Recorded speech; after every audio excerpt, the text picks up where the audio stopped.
إن الحمد لله نحمده ونستعينه ونستغفره ونعوذ بالله من شرور أنفسنا ومن سيئات أعمالنا من يهده الله فلا مضل له ومن يضلل فلا هادي له وأشهد أن لا إله إلا الله وحده لا شريك له وأشهد أن محمدا عبده ورسوله اللهم صل على محمد وعلى آل محمد كما صليت على إبراهيم وعلى آل إبراهيم إنك حميد مجيد اللهم بارك على محمد وعلى آل محمد كما باركت على إبراهيم وعلى آل إبراهيم إنك حميد مجيد يا أيها الذين آمنوا اتقوا الله حق تقاته ولا تموتن إلا وأنتم مسلمون أما بعد فإن خير الكلام كلام الله وخير الهدي هدي محمد صلى الله عليه وسلم وشر الأمور محدثاتها وكل محدثة بدعة وكل بدعة ضلالة أعوذ بالله من الشيطان الرجيم فإذا قضيتم مناسككم فاذكروا الله كذكركم آباءكم أو أشد ذكرا فمن الناس من يقول ربنا آتنا في الدنيا وما له في الآخرة من خلاق ومنهم من يقول ربنا آتنا في الدنيا حسنة وفي الآخرة حسنة وقنا عذاب النار أولئك لهم نصيب مما كسبوا والله سريع الحساب.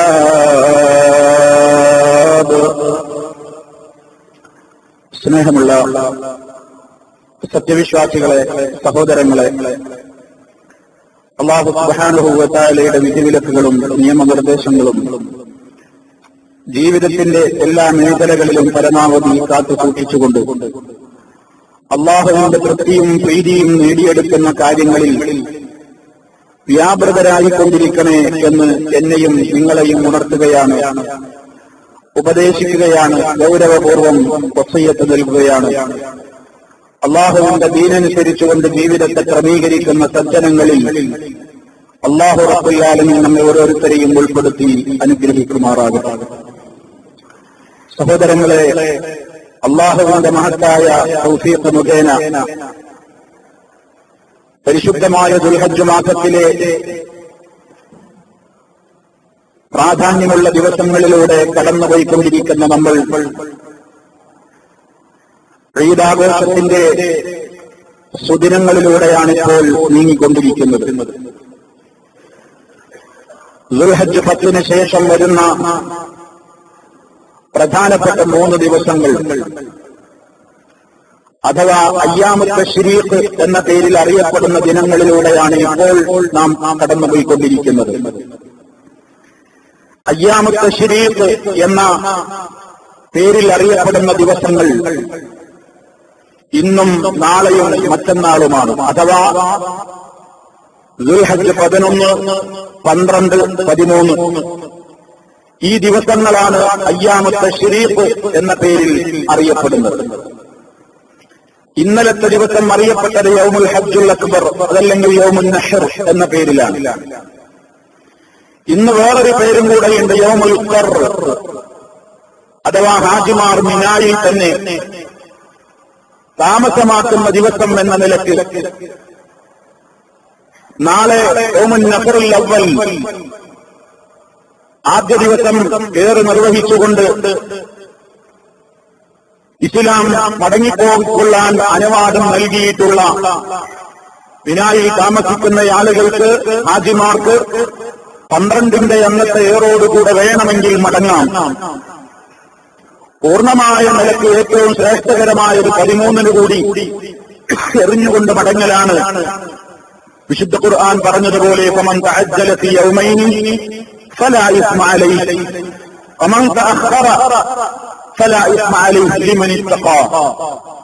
ആരെങ്കിലും 2 ദിവസം കൊണ്ട് മടങ്ങുന്നുവെങ്കിൽ, അഥവാ 11നും 12നും ഏറെ നിർവഹിച്ചുകൊണ്ട് ധൃതി കൂട്ടി മടങ്ങുന്നുവെങ്കിൽ അവന്റെ മേൽ കുറ്റമൊന്നുമില്ല. അതല്ല, ഒരു ദിവസം കൂടി പിന്തി 13നും കൂടെ ഏറെ നിർവഹിച്ചിട്ടേ ഞാൻ മടങ്ങുന്നുള്ളൂ എന്ന നിലക്ക് നിർവഹിക്കുകയാണെങ്കിൽ അതും വിരോധമില്ല. ലിമനിത്തഖ, സൂക്ഷ്മതയ്ക്ക് നല്ലതാണ് എന്ന സൂചനയാണ് ലിമനിത്തഖ, ഭക്തിയുള്ളവർക്ക് എന്ന് ശേഷം പറഞ്ഞതിൽ നിന്ന് മനസ്സിലാക്കാനാകുന്ന ആശയം. ഏതായാലും സഹോദരങ്ങളെ, ഈ ദിവസങ്ങളെപ്പറ്റി നബി സല്ലല്ലാഹു അലൈഹി വസല്ലം പറഞ്ഞത്, അയ്യാമു തശ്രീഖിനെ സംബന്ധിച്ച് പറഞ്ഞത് അയ്യാമു അക്ലിൻ വശുർബിൻ വദിക്രില്ലാഹി അസ്സ വജല്ല എന്നാണ്. തീറ്റയുടെയും കുടിയുടെയും ദിവസങ്ങൾ തന്നെയാണ്. അന്നത്തെ ദിവസം നോമ്പെടുക്കാൻ പാടില്ല. വദിക്രില്ലാഹി അസ്സ വജല്ല, അല്ലാഹുവിനെ ധാരാളമായി ഓർക്കേണ്ടുന്നയും ദിവസങ്ങളാണ്. അതുകൊണ്ട് തന്നെയാണ് നോമ്പ് നിഷിദ്ധമാക്കപ്പെടുന്ന ദിവസങ്ങളിലാണ് ഈ ദിവസങ്ങൾ എണ്ണുന്നത്. ദുൽഹജ്ജ് 11 നോമ്പെടുക്കൽ നിഷിദ്ധമാണ്, 10 നോമ്പെടുക്കൽ നിഷിദ്ധമായതുപോലെ ശവ്വാൽ 1 നോമ്പെടുക്കൽ ഹറാമാണല്ലോ. ബലിപെരുന്നാളിന്റെ ദിവസങ്ങളിലും നോമ്പെടുക്കൽ ഹറാമാണ്. ഇന്ന് 11, നാളെ 12, മറ്റന്നാൾ 13, 4 ദിവസങ്ങളിൽ നീണ്ടു നിൽക്കുന്ന പെരുന്നാൾ. ഈ ദിവസങ്ങളിലൊക്കെ നോമ്പെടുക്കാൻ പാടില്ല. അത് പ്രത്യേകം പറയേണ്ടി വരുന്നത് എല്ലാ അറബി മാസങ്ങളിലും 13, 14, 15 നോമ്പ് സുന്നത്തുള്ളപ്പോൾ ദുൽഹജ്ജിലെ 13 നോമ്പെടുക്കാൻ പാടില്ല. അത് അവിടെ ഹജ്ജ് നിർവഹിച്ചുകൊണ്ടിരിക്കുന്ന ആളുകൾക്ക് നോമ്പെടുക്കാൻ അവരെ പ്രേരിപ്പിച്ചിട്ടുള്ള എന്തെങ്കിലും കാര്യങ്ങളുണ്ടെങ്കിൽ അവർക്ക് മാത്രമാണ് ഹജ്ജിന്റെ പീരീഡിൽ അവിടെ 13ന്റെ ഒന്നും നോമ്പെടുക്കാൻ അനുവാദമുള്ളത്. അല്ലാത്തവർക്ക് അനുവാദമില്ല. ഈ നിലക്ക് അല്ലാഹു സുബ്ഹാനഹു വ തആല നിയമങ്ങൾ വെച്ചിട്ടുള്ള, അല്ലാഹുവിനെ ധാരാളമായി ഓർക്കേണ്ടുന്ന ദിവസങ്ങൾ എന്ന് പറഞ്ഞ് വദ്കുറുല്ലാഹ ഫീ അയ്യാമിൻ മഅദൂദാത്ത്, എണ്ണപ്പെട്ട ദിവസങ്ങൾ നിങ്ങൾ അല്ലാഹുവിനെ ഓർക്കുവാൻ നിങ്ങൾ ഓർക്കുവീൻ എന്നൊക്കെ പറഞ്ഞ ആ അയ്യാമിൻ മഅദൂദാത്ത് എന്ന് പറഞ്ഞ ദിവസങ്ങൾ കൊണ്ട് ഉദ്ദേശിക്കപ്പെടുന്നത് അയ്യാമു തശ്രീഖിലെ ദിവസങ്ങളാണെന്ന് പ്രമുഖരായ ഖുർആൻ വ്യാഖ്യാതാക്കൾ രേഖപ്പെടുത്തിയിട്ടുണ്ട്. അതുകൊണ്ട് തന്നെ ഈ ദിവസങ്ങളിലും നമ്മൾ പ്രത്യേകം തക്ബീറുകൾ ചൊല്ലാറുണ്ട്. നിസ്കാരങ്ങളുടെ വേളകളിൽ നമ്മൾ, നിസ്കാരങ്ങളുടെ ശേഷം നമ്മൾ തക്ബീറുകൾ ചൊല്ലാറുണ്ട്. ഇന്നലെ ഈദ് ഖുത്ബയിൽ സൂചിപ്പിച്ചതുപോലെ ആരും തെറ്റിദ്ധരിക്കേണ്ടതില്ല. എന്ത്, നിസ്കാരം കഴിഞ്ഞ് ഉടനെ തന്നെ അസ്തഗ്ഫിറുള്ളയൊക്കെ പറയുന്നതിന്റെ മുമ്പേ ചെല്ലേണ്ടതാണ് ആ ദിക്ർ ചൊല്ലൽ, ആ തക്ബീർ എന്ന് വിചാരിക്കേണ്ടതില്ല. അതുപോലെ തന്നെ അത് സുബ്ഹാനല്ലാഹ് എന്ന് നമ്മൾ 33 തവണ പറയും പോലെ, അതല്ലെങ്കിൽ അസ്തഗ്ഫിറുല്ലാഹ് നിസ്കാരശേഷം 3 തവണ പറയും പോലെ 3 തവണ മാത്രം പറയേണ്ടുന്ന ഒരു തക്ബീറാണെന്നും വിചാരിക്കേണ്ടതില്ല. എത്രയും ചൊല്ലാം. നിസ്കാരത്തിന്റെ സമയത്ത് നമ്മൾ ദിക്ർ ദുആകൾ കഴിഞ്ഞിട്ട് ചൊല്ലാം, ഏതവസരത്തിലും ചൊല്ലാം. അതൊരാൾ ചൊല്ലിക്കൊടുത്ത മറ്റൊരാൾ ചൊല്ലുന്ന രീതിയുമല്ല. ചൊല്ലാം, നിസ്കാരശേഷം ആർക്കും ചൊല്ലാം. ഇതാണ് ആ തക്ബീറിന്റെ രൂപം എന്ന് ഓർമ്മപ്പെടുത്തുകയാണ്. മാത്രമല്ല സുഹൃത്തുക്കളെ, ആ ദിവസങ്ങളിലൊക്കെ നമ്മൾ അതിങ്ങനെ നമ്മെക്കൊണ്ട് അല്ലാഹു അക്ബർ എന്ന് പറയിപ്പിക്കുന്നതിലൂടെ അല്ലാഹുവിനെ ഓർമ്മ, കാരണം ആഘോഷ ദിവസങ്ങളാണല്ലോ, പലയിടങ്ങളിലും പോകും, പലയിടങ്ങളിലും യാത്ര ചെയ്യും, പല രൂപത്തിലുള്ള കാര്യങ്ങൾക്കും സാധ്യതകളേറെയാണ്. മറന്നുപോകരുത് അല്ലാഹുവിനെ വദ്കുറുല്ലാഹ് ഫീ അയ്യാമിൻ മഅദൂദാത്ത്, മറന്നുപോകരുത്. അള്ളാഹുവിനെ മറന്നുപോകരുത്. അള്ളാഹിനെ മറന്നുകൊണ്ടുള്ള ഒന്നിലും ഏർപ്പെടരുത്. അള്ളാഹുവിന് വെറുപ്പുള്ളതൊന്നിലും ഏർപ്പെടരുത്. വളരെ കൃത്യമായി നമ്മുടെ മനസ്സുകളിലേക്ക് ആ ആശയത്തെ നിലനിർത്താവുന്ന നിലയ്ക്ക് തന്നെയാണ് അല്ലാഹു സുബ്ഹാനഹു വ തആല നമ്മോട് കൽപ്പിച്ചിട്ടുള്ളത്. സഹോദരങ്ങളെ, പരിശുദ്ധമായ ഹജ്ജ് കർമ്മം നടന്നുകൊണ്ടിരിക്കുന്ന ഈ വേളയിൽ നമ്മൾ മനസ്സിലാക്കണം, ഒരു ഹാജി, ഒരു ഹജ്ജ് ചെയ്യുന്നൊരു വിശ്വാസി, അവന്റെ മനസ്സും കണ്ണും കാതുമൊക്കെ ലാ ഇലാഹ ഇല്ലല്ലാഹയിൽ മുഖരിതമാകുന്ന അവന്റെ കൃത്യമായ മനസ്സ് തൗഹീദിലേക്ക് വളരെ കൂടുതൽ ആകർഷിക്കപ്പെട്ടുകൊണ്ടിരിക്കുന്ന പുണ്യ സുദിനങ്ങളിലൂടെയാണ് നമ്മൾ കടന്നുപോയിക്കൊണ്ടിരിക്കുന്നത്. ഇഹ്റാമിൽ പ്രവേശിക്കുന്ന വേള മുതൽ വരെ ഹാജി ചൊല്ലിക്കൊണ്ടിരിക്കുന്ന തൽബിയത്ത്, ലബ്ബൈക അല്ലാഹുമ്മ ലബ്ബൈക എന്ന് പറയുന്ന തൽബിയത്തിന്റെ ആശയങ്ങൾ നമ്മളൊന്ന് ചിന്തിക്കേണ്ടതുണ്ട്. രണ്ട് കാര്യങ്ങൾ നമ്മോട് വിളിച്ചു പറയുന്നുണ്ട്. ഒന്ന്, എന്താണ് ലബ്ബൈകയുടെ അർത്ഥം എന്ന് നമ്മൾ ആലോചിക്കണം. ലബ്ബൈക എന്ന് പറഞ്ഞാൽ ഞാൻ ഉത്തരം ചെയ്യുന്നു എന്നാണ്. വിളിക്ക് ഞാൻ ഉത്തരം ചെയ്യുന്നു എന്നാണ്. ആരാണ് നമ്മെ വിളിച്ചത്? അല്ലാഹു ഹജ്ജിനാവശ്യപ്പെട്ടു. ആ ആവശ്യപ്പെട്ട വിളിയാളം തൊട്ടുകൊണ്ട് ഇബ്രാഹിം നബി അലൈഹിസ്സലാത്തു വസ്സലാമിലൂടെ റബ്ബ് ലോകത്തോട് പ്രഖ്യാപിച്ച വിളിയാളം തൊട്ടുകൊണ്ട് ഭൂമിയുടെ നാനാ അഷ്ടദിക്കുകളിൽ നിന്നും ആളുകൾ അങ്ങോട്ട് പ്രവഹിച്ചുകൊണ്ടിരുന്നു. അള്ളാഹുവിന്റെ മുമ്പിൽ അവർ ഏറ്റുപറയുന്നു, അള്ളാഹുവെ നിന്റെ വിളിക്ക് ഉത്തരം ചെയ്തുകൊണ്ട് വിനീതമായിക്കൊണ്ട് നിന്റെ അടിമയിതാ മുന്നോട്ട് വരുന്നു. അത് ഹാജിമാര് മാത്രം മനസ്സിലാക്കേണ്ടുന്ന ഒരാശയമല്ല, ലോകത്തുള്ള സർവ്വ മുസ്ലിമീങ്ങളും മനസ്സിലാക്കണം.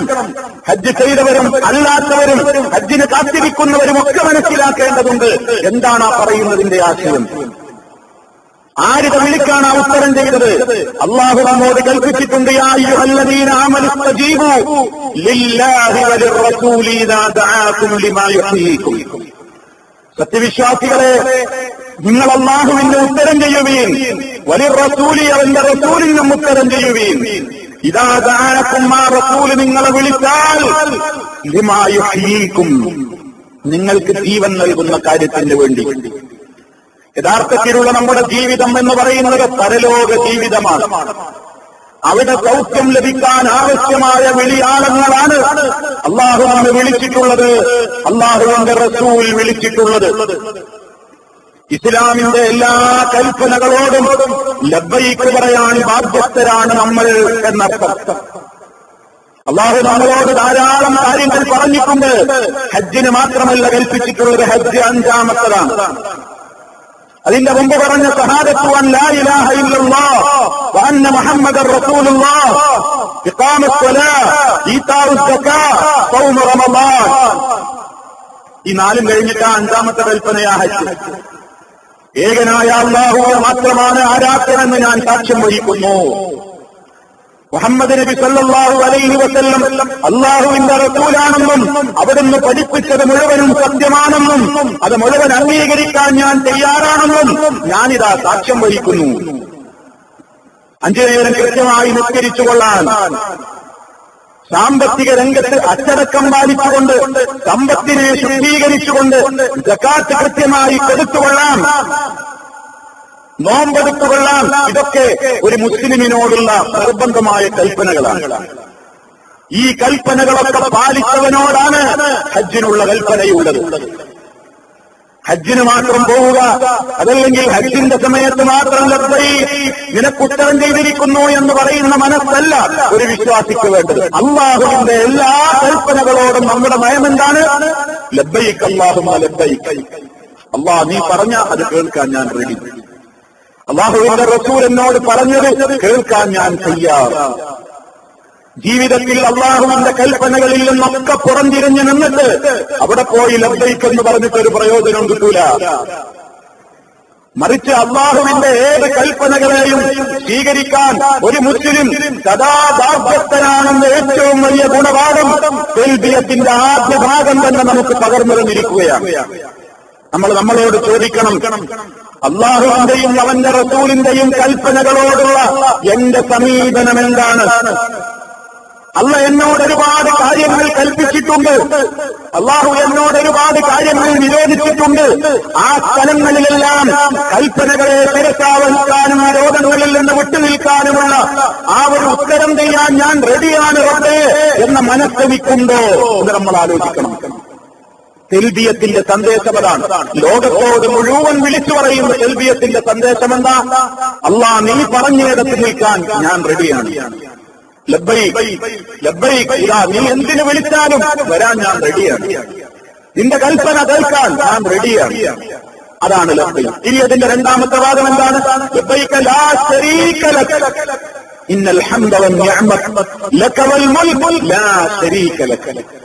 എല്ലാ സ്തുതികളും അല്ലാഹുവിന്, അവനൊരു പങ്കാളിയുമില്ല, നിനക്കൊരു പങ്കാളിയുമില്ല റബ്ബേ. ലോകത്തുള്ള മുഴുവൻ മുസ്ലിമീങ്ങളും അവരുടെ ജീവനേക്കാൾ സ്നേഹിക്കേണ്ടുന്ന മഹനീയമായ ആദർശം തൗഹീദിന്റെ ആദർശം. നബി സല്ലല്ലാഹു അലൈഹി വസല്ലമ ഹജ്ജിനുള്ള ഇഹ്റാമിൽ പ്രവേശിച്ചതിനെ സംബന്ധിച്ച് മഹാനായ സ്വഹാബി ജാബിർ റളിയല്ലാഹു തആല അൻഹു പറഞ്ഞത്, നബി സല്ലല്ലാഹു അലൈഹി വസല്ലമ മീഖാത്തിൽ നിന്ന് കുളിച്ച് ശുദ്ധി വരുത്തി അവിടുന്ന് ഇഹ്റാമിൽ പ്രവേശിച്ച് തൽബിയത്ത് ചൊല്ലിയതിനെ പറ്റി മഹാനായ ജാബിർ റളിയല്ലാഹു അൻഹു പ്രയോഗിച്ച പദപ്രയോഗം ഫഅഹല്ല നബിയ്യു സല്ലല്ലാഹു അലൈഹി വസല്ലമ ബിത്തൗഹീദ്. നബി സല്ലല്ലാഹു അലൈഹി വസല്ലമ തൗഹീദിന്റെ പ്രഖ്യാപനം ഉറക്കെ പ്രഖ്യാപിച്ചു. തൗഹീദിന്റെ പ്രഖ്യാപനമാണ്. കാരണം എന്താ? അറേബ്യൻ മുശ്രിക്കുകൾ കഅബ തവാഫ് ചെയ്തിരുന്ന വേളയിൽ ചൊല്ലിയിരുന്ന ഒരു തൽബിയത്തുണ്ടായിരുന്നു. ആ തൽബിയത്തിന് മുസ്ലിമീങ്ങൾ ഇന്ന് ചൊല്ലുന്ന തൽബിയത്തിനോട് തുടക്കത്തിൽ സാമ്യമുണ്ടായിരുന്നു.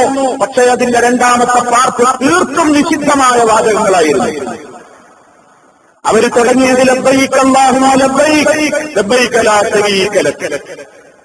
അല്ലാഹു നിന്റെ വിളിക്ക് ഉത്തരം ചെയ്തുകൊണ്ടിരാ, നിനക്കൊരു പങ്കാളിയുമില്ല എന്ന് പറഞ്ഞപ്പോ നബി സല്ലല്ലാഹു അലൈഹി വസല്ലം പറഞ്ഞു, കദിൻ അവിടെ നിർത്തിക്കോ മതി, ഇനിങ്ങളൊന്നും പറയണ്ട, ഇനി പെശക വിളിച്ചു പറയല്ലേ. ഇപ്പൊ പറഞ്ഞത് വളരെ കറക്റ്റാണ്. പക്ഷേ ആ മുശ്രിക്കുകൾ പിന്നെയും കൂട്ടിച്ചേർത്തു, ലബ്ബൈക ലാ ശരീക ലക ഇല്ലാ ശരീകൻ ഹുവ ലക തംലികുഹു വമാ മലക. നിനക്കൊരു പങ്കാളിയുണ്ട്, ഒരു പങ്കാളി നിനക്കുണ്ട്.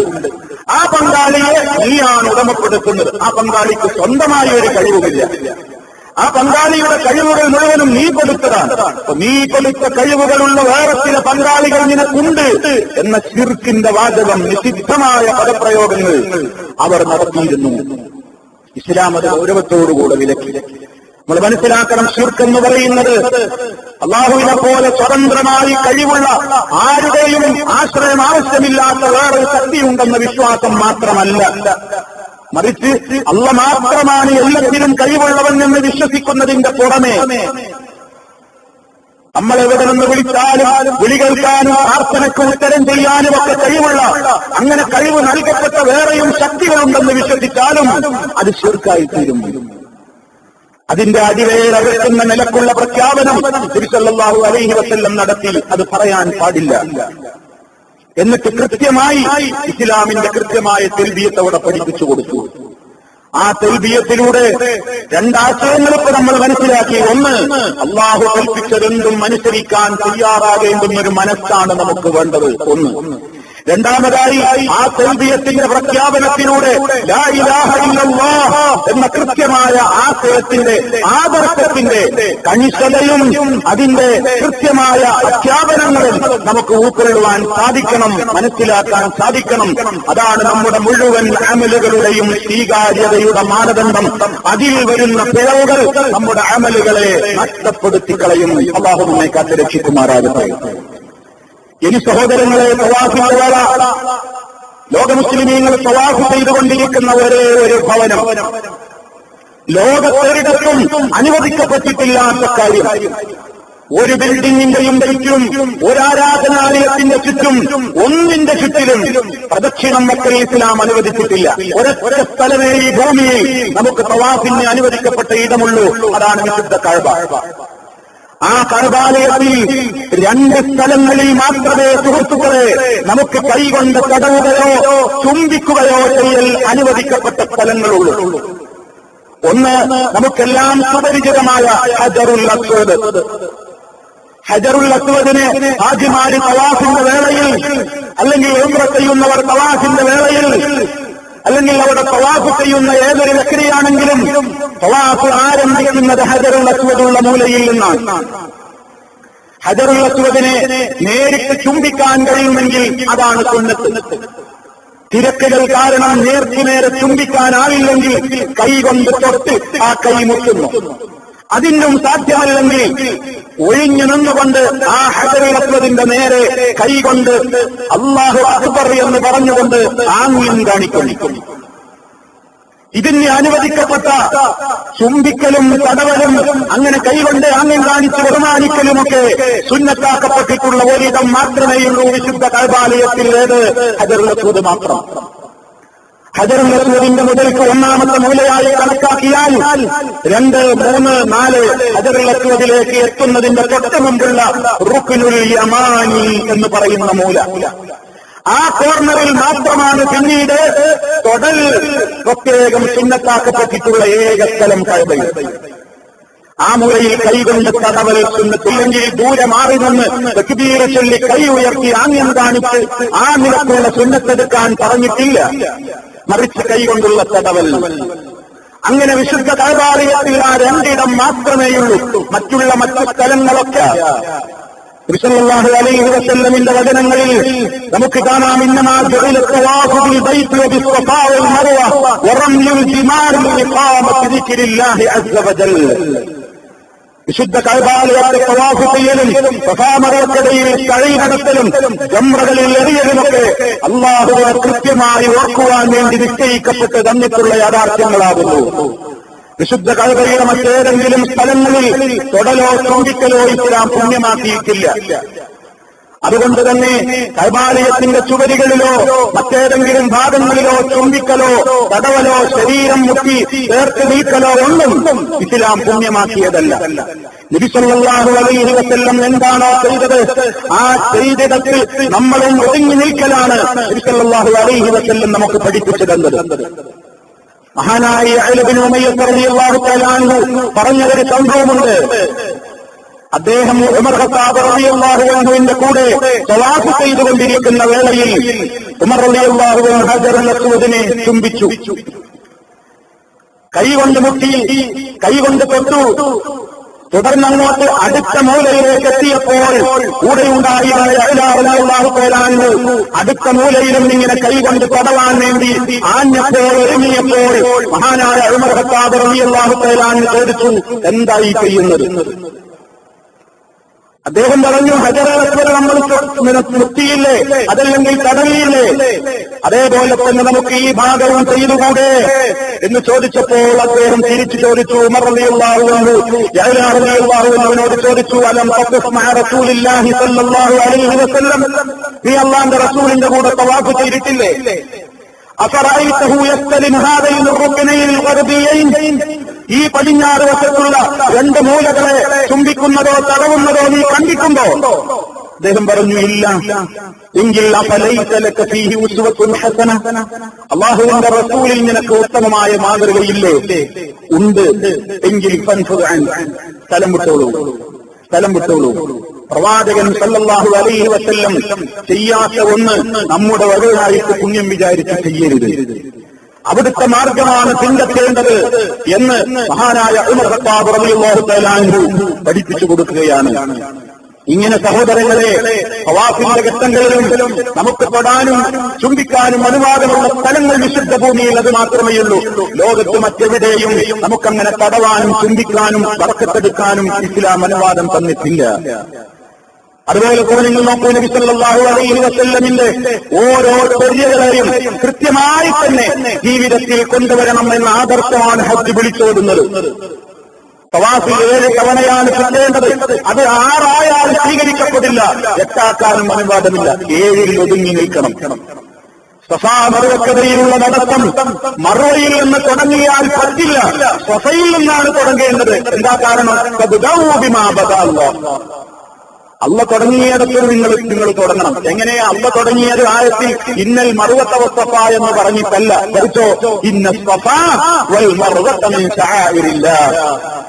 അതുകൊണ്ട് സഫയിൽ നിന്ന് തുടങ്ങി മറുവയിലെത്തുമ്പോൾ 1, വീണ്ടും 2, ഇങ്ങനെ 7 തവണ അങ്ങോട്ടും ഇങ്ങോട്ടും നടന്ന് പൂർത്തിയാക്കണം. ഇസ്ലാം പറഞ്ഞേടത്ത് നിൽക്കാൻ, എണ്ണം പറഞ്ഞേടത്ത എണ്ണം കൃത്യമായി പാലിക്കാൻ, ഓടാൻ പറഞ്ഞേടത്ത് മാത്രം ഓടാൻ, നടക്കാൻ പറഞ്ഞേടത്ത് മാത്രം നടക്കാൻ, ഇങ്ങനെ എന്തെന്ത് കർമ്മങ്ങളുണ്ടോ അതിലൊക്കെയും മഹാനായ റസൂലുള്ളാഹി സ്വല്ലല്ലാഹു അലൈഹി വസല്ലമിനെ ഇത്തിബാഅ് ചെയ്യുവാൻ മുസ്ലിം സമൂഹത്തിന് ഏറ്റവും വലിയ സന്ദേശം നൽകുന്ന കർമ്മങ്ങളാണ് ഹജ്ജിലുടനീളം നമുക്ക് കാണാൻ സാധിക്കുന്നത്. അല്ലാഹു നമുക്ക് പഠിപ്പിച്ചു തരുന്ന കൃത്യമായ ലാ ഇലാഹ ഇല്ലല്ലാഹ് മുഹമ്മദുർ റസൂലുള്ളാഹി എന്ന തൗഹീദിന്റെയും നബി സല്ലല്ലാഹു അലൈഹി വസല്ലമിനെ ജീവിതത്തിന്റെ എല്ലാ രംഗങ്ങളിലും അനുധാവനം ചെയ്യുവാനുള്ള സന്ദേശത്തിന്റെയും ആ കാതൽ നമ്മുടെ ജീവിതത്തിൽ മുഴുവനും കാത്തുസൂക്ഷിക്കുവാൻ ഹജ്ജിന്റേതായ ഈ സന്ദർഭങ്ങളിലും നാം പ്രത്യേകം ശ്രദ്ധിക്കേണ്ടതുണ്ട്. അല്ലാഹു റബ്ബുൽ ആലമീൻ നമുക്കതിന് തൗഫീഖ് നൽകി അനുഗ്രഹിക്കുമാറാകട്ടെ.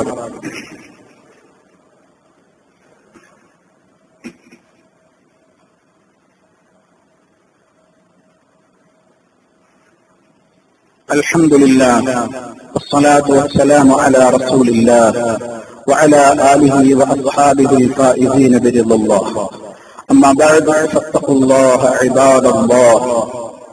അല്ലാഹുവിനെ സൂക്ഷിച്ച് ജീവിക്കണേ. ഒരിക്കൽ കൂടി എന്നെയും നിങ്ങളെയും ഉണർത്തുന്നു. തഖ്വയിൽ അധിഷ്ഠിതമായ ജീവിതം നൽകി അല്ലാഹു റബ്ബുൽ ആലമീൻ നമ്മെ ഓരോരുത്തരെയും ആദരിച്ച് അനുഗ്രഹിക്കുമാറാകട്ടെ. സഹോദരങ്ങളെ, ഹജ്ജിൽ നിന്ന് നമുക്ക് ഉൾക്കൊള്ളാവുന്ന ചില പാഠങ്ങളാണ് നമ്മൾ മനസ്സിലാക്കിയത്. വിശുദ്ധമായ ഹജ്ജിന്റെ കർമ്മങ്ങളിൽ വളരെ പ്രാധാന്യമുള്ളതാണ് ജംറകളിൽ എറിയൽ. ഇന്നലെയും ഇന്നും നാളെയും മറ്റന്നാളുമൊക്കെയായി ഹാജിമാർ ഏറെ നിർവഹിച്ചുകൊണ്ടിരിക്കുന്ന ദിവസങ്ങളാണ്. നബി സല്ലല്ലാഹു അലൈഹി വസല്ലമ ജംറകളിൽ എറിയാനുള്ള സമയത്ത് മഹാനായ ഫളൽ ഇബ്നു അബ്ബാസ് റളിയല്ലാഹു അൻഹുവിനോട് പറഞ്ഞു, എറിയാനുള്ള കല്ലുകൾ പെറുക്കിയെടുത്ത് കൊണ്ടുവരാൻ. അങ്ങനെ ഫളൽ റളിയല്ലാഹു തആല അൻഹു ഒരു കടലമണിയോളം വലുപ്പമുള്ള ചെറുകല്ലുകൾ പ്രവാചകൻ സല്ലല്ലാഹു അലൈഹി വസല്ലമിന്റെ കൈകളിലേക്ക് ഏൽപ്പിച്ചു. എന്നിട്ട് അവിടുന്ന് ആ കല്ലുകൾ, ചെറിയ കല്ലുകൾ ഇങ്ങനെ സഹാബിമാർക്ക് മുമ്പിൽ ഉയർത്തി കാണിച്ചു കൊടുത്തുകൊണ്ട് പറഞ്ഞു,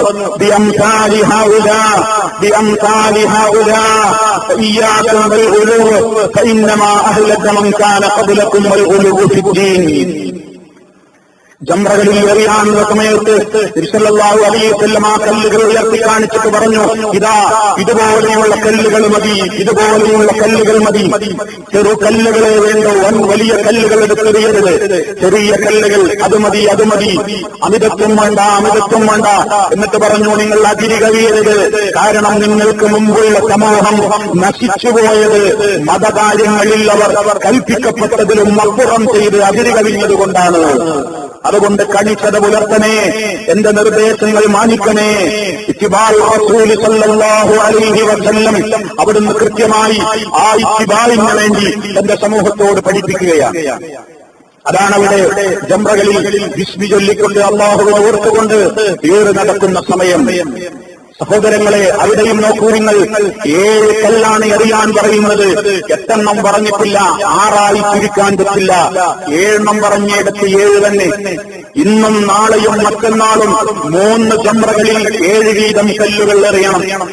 21 ഏറുണ്ട്. 3 ജംറകളിൽ 7 കല്ലുകൾ വീതം ദുൽഹജ്ജ് 11-നും 12-നും 13-നും എറിയുന്നു. ഇന്നലെ യൗമുൻ നഹർ പ്രഭാതത്തിന്റെ ശേഷം മുസ്ദലിഫയിൽ നിന്ന് ഹാജിമാർ മിനയിൽ എത്തിയതിന്റെ ശേഷം ജംറത്തുൽ കുബ്ര അഥവാ ആ വലിയ ജംറയിലുള്ള ഏറാണ് നടന്നത്. അവിടെയാണ് വമ്പിച്ച തിരക്കിൽ ഇന്നലെ പ്രിയപ്പെട്ട സഹോദരങ്ങളെ ധാരാളക്കണക്കിന് നമ്മുടെ സഹോദരങ്ങൾ മരിച്ചു വീണത്. അല്ലാഹു സുബ്ഹാനഹു വ തആല അവർക്കൊക്കെ അത്യുന്നതമായ സ്വർഗം നൽകി അനുഗ്രഹിക്കുമാറാകട്ടെ. ഹജ്ജിന്റെ ചടങ്ങുകൾ നടന്നുകൊണ്ടിരിക്കുന്ന വേളയിലുള്ള മരണം ഒരു നല്ല മരണത്തിന്റെ ലക്ഷണമായി നബി സല്ലല്ലാഹു അലൈഹി വസല്ലം പഠിപ്പിച്ചതാണ്. കാരണം ഇഹ്റാമിലായിരിക്കെ ഹാജിമാര് ഹജ്ജ് നിർവഹിച്ചുകൊണ്ടിരിക്കുന്ന വേളയിലുള്ള മരണങ്ങൾ നബി സല്ലല്ലാഹു അലൈഹി വസല്ലം പറഞ്ഞത്, ആ രൂപത്തിൽ ഒരാൾ വീണ് മരിച്ചപ്പോൾ അവിടെ നിന്ന് നബി സല്ലല്ലാഹു അലൈഹി വസല്ലം അതിന്റെ ചില നിയമങ്ങൾ സഹാബിമാരോട് പഠിപ്പിക്കുന്ന വേളയിൽ പറഞ്ഞു, ഫഇന്നല്ലാഹ യബ്അസുഹു യൗമൽ ഖിയാമത്തി മുലബ്ബിയാ, ഫഇന്നല്ലാഹ യബ്അസുഹു ആ ഹാജിമാരെ അല്ലാഹു ഖിയാമത്ത് നാളിൽ ഉയർത്തെഴുന്നേൽപ്പിക്കുന്നത് തൽബിയത്ത് ചൊല്ലിക്കൊണ്ടായിരിക്കും. തൽബിയത്ത് ചൊല്ലുന്ന നിലയിലായിരിക്കും അവർ നാളെ പരലോകത്തേക്ക് ഉയർത്തെഴുന്നേൽപ്പിക്കപ്പെടുക എന്ന് മഹാനായ റസൂലുള്ളാഹി സ്വല്ലല്ലാഹു അലൈഹി വസല്ലം പഠിപ്പിച്ചിരിക്കുകയാണ്. അതുകൊണ്ട് നമ്മൾ പ്രാർത്ഥിക്കുക, അല്ലാഹു അവർക്ക് അത്യുന്നതമായ പദവി നൽകുമാറാകട്ടെ. അവരുടെ കുടുംബങ്ങൾക്കൊക്കെ അല്ലാഹു സഹനവും ക്ഷമയും പ്രദാനം ചെയ്യുമാറാകട്ടെ. പരീക്ഷണങ്ങളും പ്രയാസങ്ങളും ഒക്കെ മനുഷ്യരുടെ കൂടപ്പിറപ്പാണ്. എവിടെ വെച്ച് എന്ത് സംഭവിച്ചാലും അതൊക്കെയും അല്ലാഹു സുബ്ഹാനഹു വ തആലയുടെ ഖദാഉകളാണ്, ഖദറുകളാണ്. അതിൽ സഹിക്കാനും ക്ഷമിക്കാനും സത്യവിശ്വാസികൾ ബാധ്യസ്ഥരാണ്. വലിയ പ്രതിഫലം അതിലൂടെ ആഗ്രഹിക്കാനും ബാധ്യസ്ഥരാണ്. അതുകൊണ്ട് തന്നെ ഇനിയും പ്രയാസങ്ങളൊന്നുമില്ലാതിരിക്കാൻ നമ്മൾ പ്രാർത്ഥിച്ചുകൊണ്ടിരിക്കുന്ന സഹോദരങ്ങളെ, അല്ലാഹുവാണ് എല്ലാത്തിനും കഴിവുള്ളവർ. നമ്മുടെ ബന്ധുക്കളും മിത്രാദികളും അല്ലാത്തവരുമൊക്കെയായി ലക്ഷങ്ങളാണ് വിശുദ്ധ ഭൂമിയിലുള്ളത്. പ്രയാസങ്ങളില്ലാതെ ഇനിയും ബാക്കിയുള്ള ഹജ്ജ് കർമ്മങ്ങളൊക്കെ നല്ല രൂപത്തിൽ നിർവഹിച്ചവരവരുടെ നാടുകളിലേക്ക് ആഫിയത്തോടെ മടങ്ങാൻ അല്ലാഹു എല്ലാവർക്കും തൗഫീഖ് പ്രദാനം ചെയ്യുമാറാകട്ടെ. സഹോദരങ്ങളെ, നാമും പ്രാർത്ഥിക്കുക, വിശുദ്ധമായ ആ കർമ്മം ഇന്നുവരെ ജീവിതത്തിൽ ചെയ്യാൻ ചിന്തിച്ചിട്ടില്ലാത്ത ആരെങ്കിലും ഉണ്ടെങ്കിൽ ഈ വേളയിൽ ഇനിയും ഓർമ്മപ്പെടുത്തുകയാണ്.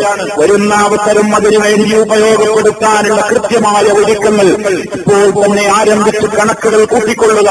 കൃത്യമായി തന്നെ സഹോദരങ്ങളെ, ഓരോരുത്തരും ഭർത്താവും ഭാര്യയും പിതാവും അതുപോലെ തന്നെ ഉമ്മയും ആർക്കൊക്കെ അത് ബാധ്യസ്ഥമായിട്ടുണ്ടോ എന്ന് ഗൗരവത്തോടെ ചിന്തിച്ചുകൊണ്ട് ആ കർമ്മം മരണത്തിന്റെ മുമ്പ് നിർവഹിക്കാനുള്ള സൗഭാഗ്യത്തിന് വേണ്ടി പ്രാർത്ഥിക്കുകയും അതിനുവേണ്ട പ്രവർത്തനങ്ങൾ ചെയ്യുകയും വേണമേ എന്നീ അവസരത്തിൽ ഓർമ്മപ്പെടുത്തുകയാണ്. അല്ലാഹുവിന്റെ റസൂൽ സ്വല്ലല്ലാഹു അലൈഹി വസല്ലം ഈ ദിവസങ്ങളിലൊക്കെയും അതുപോലെ തന്നെ ഞാൻ പറഞ്ഞല്ലോ, ദിക്റുകളുടെ ദിവസമാണ്. ശുദ്ധ ഖുർആനിന്റെ പാരായണം മറക്കരുത്.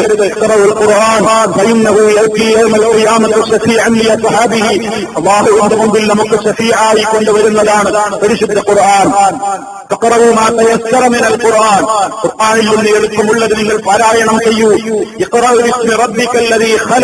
പിന്നെ പടച്ച നാഥന്റെ നാമത്തിൽ നീ വായിക്കൂ. അങ്ങനെ നിരന്തരം വായിക്കാൻ പറഞ്ഞ ഇസ്ലാം വിശുദ്ധമായ ഗ്രന്ഥങ്ങൾ വായിച്ച് ഖുർആൻ ഓതി ഹദീസുകൾ പഠിച്ച് നമ്മുടെ ജീവിതത്തിൽ അല്ലാഹുവിനെ സംബന്ധിച്ചുള്ള ദിക്റുകൾ നിലനിർത്താൻ ഉതകുന്ന നിലക്കുള്ള വായനകൾ വർദ്ധിപ്പിച്ച് അറിവ് വർദ്ധിപ്പിച്ച് നമ്മുടെ ഈ ദിവസങ്ങളൊക്കെയും നാം നമുക്ക് പുണ്യപൂർണമായ നിലക്ക് തിരിച്ചു കിട്ടുന്ന ദിവസങ്ങളാക്കി മാറ്റാൻ ഓരോരുത്തരും പരിശ്രമിക്കണേ, അധ്വാനിക്കണേ എന്നുണർത്തുകയാണ്. നല്ല ഒരു അന്ത്യത്തിന് വേണ്ടി പ്രാർത്ഥിക്കുക. അല്ലാഹു റബ്ബുൽ ആലമീൻ ഈമാനുള്ള മരണം നൽകിക്കൊണ്ട് നമ്മെ എല്ലാവരെയും അനുഗ്രഹിക്കുമാറാകട്ടെ. ചെറുതും വലുതുമായ എല്ലാ ദോഷങ്ങളും അല്ലാഹു അവന്റെ പ്രത്യേകമായ കാരുണ്യം മുഖേന പുറത്തു വന്നുകൊണ്ട് നമ്മെ അനുഗ്രഹിക്കുമാറാകട്ടെ. അങ്ങനെ രോഗികൾക്ക് അല്ലാഹു ശിക്ഷ നൽകുമാറാകട്ടെ. നമ്മിൽ നിന്ന് മരണപ്പെട്ടു പോയവർക്ക് അല്ലാഹു മഗ്ഫിറത്ത് നൽകി അനുഗ്രഹിക്കുമാറാകട്ടെ. اللهم اغفر للمؤمنين والمؤمنات والمسلمين والمسلمات الأحياء منهم والأموات إنك مجيب الدعوات وقال الحاجات. اللهم أعز الإسلام والمسلمين وأذل الشرك والمشركين. اللهم أجرنا وأجر والدينا من النار. اللهم احفظ دولة الإمارات من الفتن ما ظهر منها وما بطن وسائر بلاد العالمين. اللهم سدد خطى حاكمنا يا ذا الجلال والإكرام. ربنا اغفر لنا ولإخواننا الذين سبقونا بالإيمان ولا تجعل في قلوبنا غلا للذين آمنوا ربنا إنك رؤوف رحيم. توفنا مسلمين وألحقنا بالصالحين والحمد لله رب العالمين.